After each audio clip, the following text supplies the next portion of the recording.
I discovered the truth on a Thursday afternoon, standing outside my father's office with groceries that suddenly felt impossibly heavy.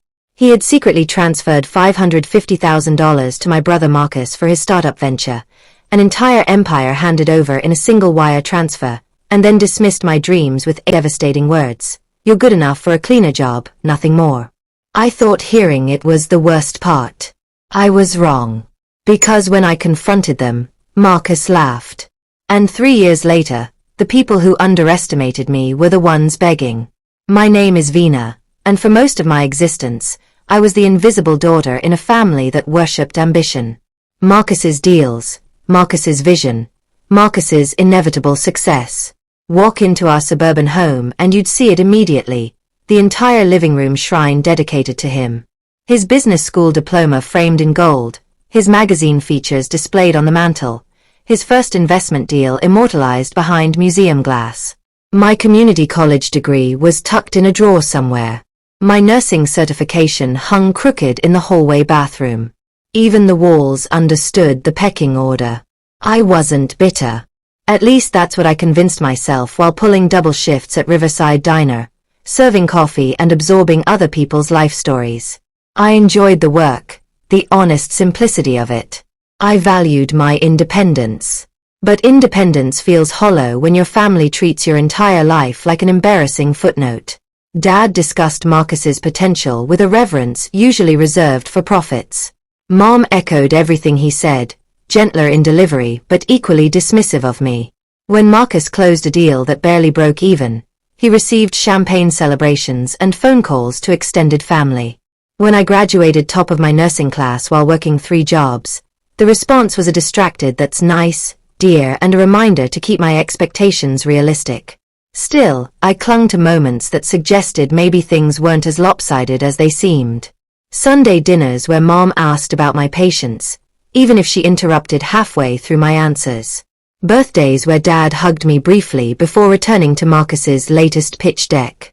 My brother's rare moments of acknowledging my existence, usually when he needed someone to proofread his proposals. Those breadcrumbs kept me hoping the scales might balance someday. The only person who truly saw me was my grandmother, Rita. Her apartment smelled like jasmine and old photographs, with afternoon light that fell softer through her curtains. She watched me differently than anyone else, listening without judgment, asking without comparing. Whenever the weight of being the forgotten daughter crushed my chest, I'd end up on her balcony with mint tea and her steady reminder that the strongest trees grow in the shade. But even Rita didn't understand how suffocating that house became the week everything shattered. Dad had been locked in his office for days, his voice occasionally rising above the sound of keyboard clicks. Mom hovered outside, organizing papers and nodding at invisible cues. I wasn't eavesdropping as I passed by. The conversation simply found me. One sentence, then another, and suddenly my entire foundation cracked. For 24 years, I'd swallowed my doubts like bitter pills, necessary, numbing, routine. But that afternoon, hearing those words, the doubt evaporated. The truth stood naked and merciless. They had never believed in me. They never would. And the worst part wasn't the discovery, it was realizing how casually they said it, like stating the weather. I didn't intend to stop outside Dad's office again, but something in his tone, clipped, final, certain, pulled me back like gravity. Mom murmured something indistinct, and then Dad's voice cut through clearly. "We can't fund both ventures. Marcus's tech startup requires immediate capital. Veena, she'll manage fine at the diner. That work suits her capabilities." The words didn't just land. They reconstructed my entire history. I felt my nails dig into my palms, the grocery bags cutting circulation to my fingers. $550,000. He said it like it was obvious, like questioning where that money should go was absurd. Mom's response drifted out, small and uncertain. "But we told both children we'd support their dreams. We have to be practical," Dad said. "Marcus has real potential. Veena just needs to accept reality." Reality. The word tasted like metal and buried rage. I stepped backward, trying to breathe through the roaring in my ears. Every overlooked achievement, every dismissed accomplishment lined up with brutal clarity. The forgotten recitals, the missed graduations, the way they introduced me to colleagues, our dependable one, as though reliability was the only quality I possessed, never intelligence or ambition or vision. I couldn't remain in that house another moment. I dropped the groceries on the counter and grabbed my keys. But halfway to the door, Marcus appeared, all polished confidence in an expensive shirt and designer watch. "Hey, family dinner tonight. Mom's making that roast you pretend to like." The casual cruelty of his normalcy broke something in me. "Not hungry," I managed, moving past him. "Wait." He followed, eyebrows raised. "You look upset. Everything okay?" "Everything's perfect," I said. "Just like your life." He blinked, confused. "What's that about?" "Nothing," I said. "Absolutely nothing." Dad's voice boomed from the office. "Vina, come here." I turned, seeing all three of them now, a portrait I no longer belonged in. Something inside me snapped its final tether.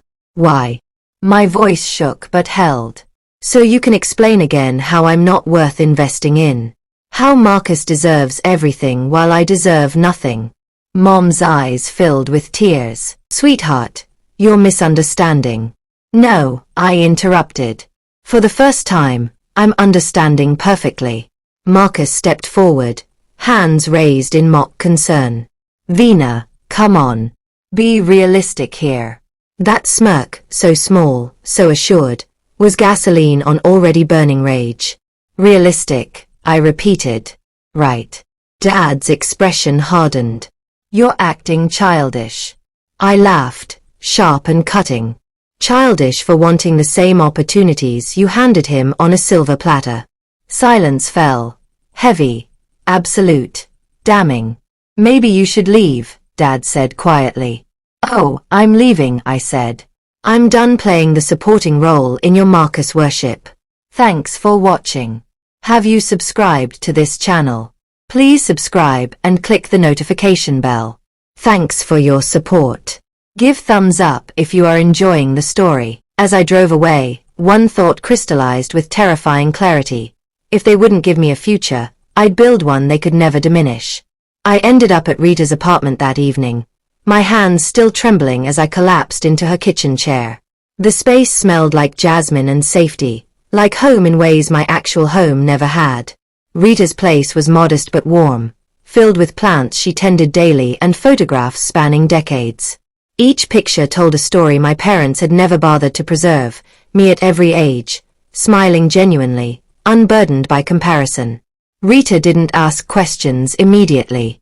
She just poured chamomile tea into my favorite mug, the one with the faded sunflower pattern, chipped along the rim from years of use. "Your father called," she finally said, settling across from me. Her hands wrapped around her own mug, weathered and steady. "He claims you're overreacting." I released a hollow laugh. "Did he mention the part where I'm apparently destined for diner work while Marcus gets over $500,000 and a business empire?" Rita's expression tightened, her jaw setting in that way that meant she was choosing her words carefully. "He conveniently omitted that detail." A knock interrupted us. Rita squeezed my shoulder before answering, her touch brief but grounding. Mom's voice filtered inside, pleading and fragile. "Rita, please. We need to speak with Vina." I stared at my tea, watching ripples tremble in sync with my pulse. The sound of my mother's footsteps approaching felt like stones dropping into water, each one creating wider circles of dread. When Mom entered the kitchen, she looked diminished somehow, smaller than I remembered, as if the short drive here had aged her years. "Vina," she whispered. "Your father didn't mean those things."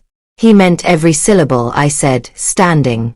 The chair scraped against the floor, harsh and final. "He always has." Mom twisted her wedding band, a nervous habit I'd watched my entire life whenever she was trying to smooth over Dad's harshness. "If we could just talk as a family." "We're not a family," I said. "We're Marcus's fan club. I'm just the stagehand nobody notices." Rita returned, her posture shifting into something formidable. Years of being the family's quiet observer had given her a kind of authority that even my mother couldn't dismiss. "Jennifer, sit down." Mom obeyed, startled by Rita's tone. Rita opened a cabinet and retrieved a thick manila envelope, its edges worn from handling. She placed it in my hands with the reverence of passing down an heirloom. I was waiting for the appropriate moment. "I suppose this is it." Inside was documentation for an account, my name, substantial balance accumulated over decades. The numbers swam before my eyes, more money than I'd ever imagined having access to. "I started this fund the day you were born," Rita said softly, her voice carrying the weight of years of secret sacrifice. "I recognized how your parents operated. I watched them with your uncle, my son, before you were even born. History repeats itself in families like ours. I wanted you to have options they'd never give you." Mom's face went ashen. Her hands gripped the table edge. "Rita, you had no right." "I had every right," Rita snapped, her voice sharp as broken glass. "I watched you pour everything into Marcus while Vina fought for scraps of acknowledgement. I watched you become exactly what I feared, a mother who picks favorites and calls it practicality." I blinked back tears, my throat tight. "Why didn't you tell me sooner?" "Because I hoped they'd choose correctly without my interference," she said, her eyes meeting mine with profound sadness. "Clearly, I was naive. I wanted to believe they'd see what I saw in you, your strength, your compassion, your brilliant mind. But they were too busy worshipping potential they'd invented in Marcus to notice the actual success standing right in front of them." The envelope settled into my hands, heavy with possibility and years of love I hadn't known existed. "They'll demand I share it with Marcus," I whispered. "They can demand all they want," Rita said firmly. "But this account is solely yours. I had my attorney structure it specifically to prevent any claims from your parents or brother. It's ironclad."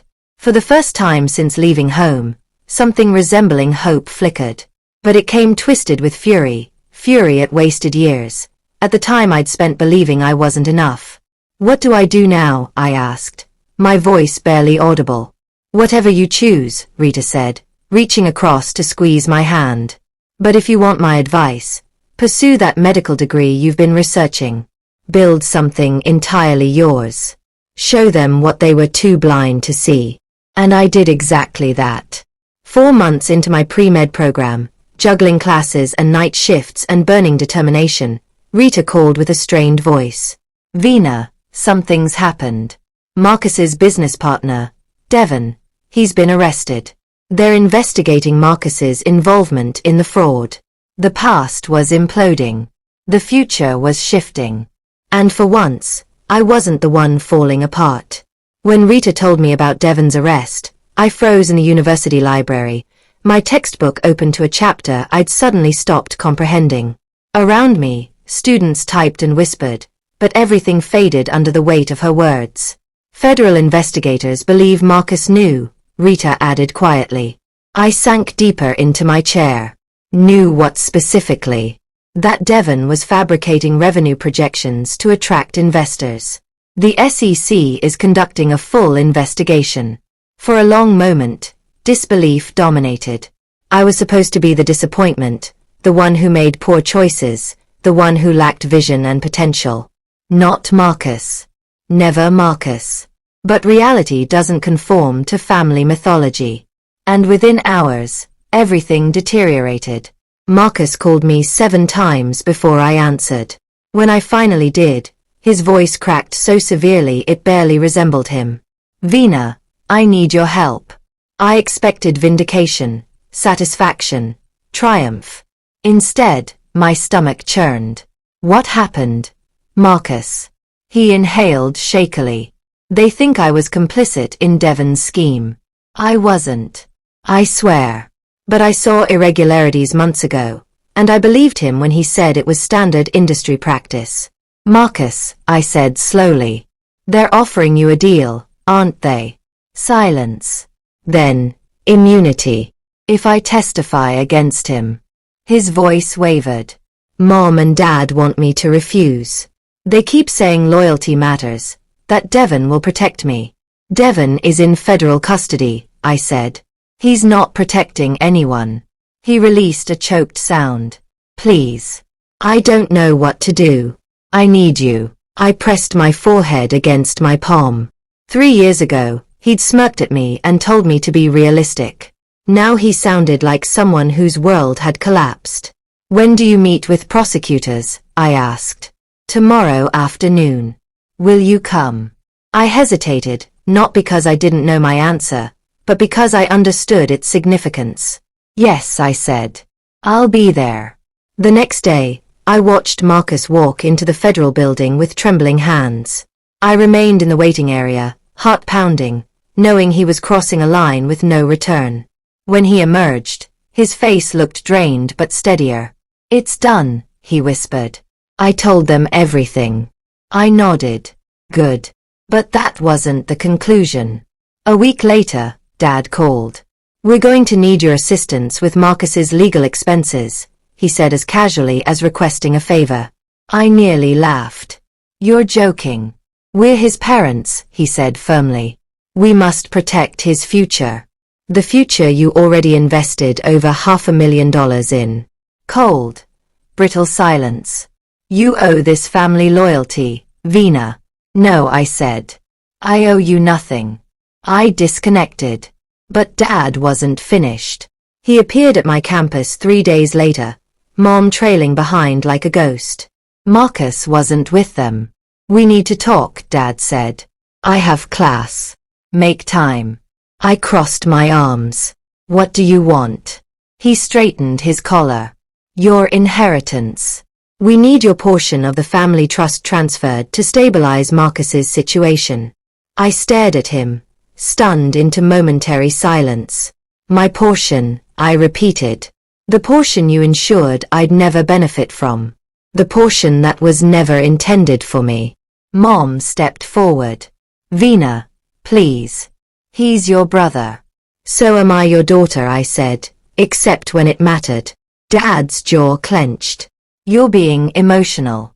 You don't comprehend the severity. No, I replied. You don't comprehend how serious I am about refusing. I turned to leave, but a familiar voice stopped me. Vina, Marcus. He approached slowly, exhaustion etched in every line of his face. I didn't ask them to do this, he said. I told them not to approach you. They won't listen. I shook my head. That's not your responsibility. He swallowed hard. I know I don't deserve your help. I know what I said, how I treated you. But you were right about everything. Dad bristled. Marcus. No, Marcus said sharply. Stop. Stop pretending this is about my future. This is about your ego. Your reputation. I stared at him, truly seeing him for the first time in years. Beneath the polished exterior was something I'd never witnessed before. Vulnerability. Genuine regret. He looked at me directly. If you're going to help me, let it be because you choose to, not because they're demanding it. I didn't answer him then, but I made a decision. A decision that began with a call to Rita and ended with the four of us, me, Marcus, Rita, and her attorney Samuel, sitting in a conference room downtown, tension thick enough to cut. On the table sat Rita's final gift, a tablet, printed documents, and years of meticulously gathered evidence. Dad and Mom entered with their lawyer, expressions confident and assured. That confidence evaporated when Samuel dimmed the lights and projected the first document. It displayed financial transfers, rounded amounts tracing from Dad's company accounts to shell corporations. Some connected to Devon, some to Marcus, some uncomfortably linked to manipulated tax records. Dad shot upright. This is outrageous. No, I said calmly. This is documentation of how you used us. Samuel advanced to the next slide, audio recordings. Dad's voice discussing financial cover-ups. Mom's voice agreeing to redirect scrutiny. Marcus's name mentioned as protection. Mine as collateral damage. Mom broke into tears. Dad's face drained of all color. Our proposal is straightforward, I said. You step down from the company immediately. You transfer operational control to Marcus and me jointly. You retire quietly. No public exposure. No criminal charges filed. Dad's voice cracked. You can't do this. We're your parents. 4 years, I said. You treated us like investments with different expected returns. Today, we're determining our own value. The lawyer whispered frantically to them. Mom sobbed openly. Dad looked at Marcus desperately. Please. You're the responsible one.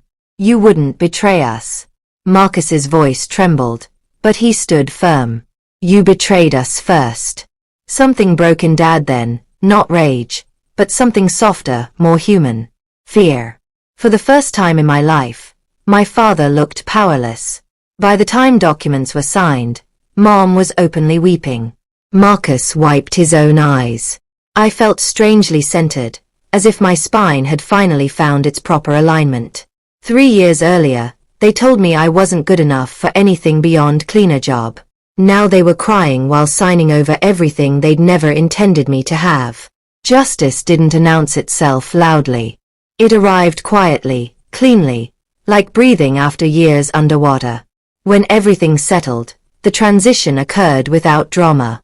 Dad and Mom relocated to Arizona, their names erased from every company document and board meeting. No scandal, no headlines, just absence, complete and final. The mercy they were never capable of showing me. Marcus and I assumed company leadership with Samuel's guidance, our signatures side by side on the first operational directives. It felt surreal, not triumphant or vengeful, just correct, like stepping into a space that had been waiting all along. The diner where I'd once worked double shifts became a cooperative, owned by the staff who'd kept it running for decades. I attended the ribbon cutting quietly, standing in the back as the new sign illuminated the evening sky, glowing warm like Rita's voice once warmed every room she entered. Marcus rebuilt himself slowly and honestly. For the first time, our conversations weren't competitions, just siblings starting over. As for me, I stopped trying to prove anything to anyone. I simply lived the life I'd constructed, one choice, one boundary, one quiet victory at a time. In the end, justice didn't roar. It whispered, steady and certain, through every boundary I learned to establish and every step I chose for myself. What would you have done differently? The people who love you will not humiliate you for any reason. If you have had to walk away from a toxic family, if you have been publicly humiliated but things dramatically turned to your favor, if you've ever fought to be seen, to be valued, to break free from the narrative someone else wrote for you, you're not alone. Share your experience in the comments and subscribe for more stories like this. Your voice matters here.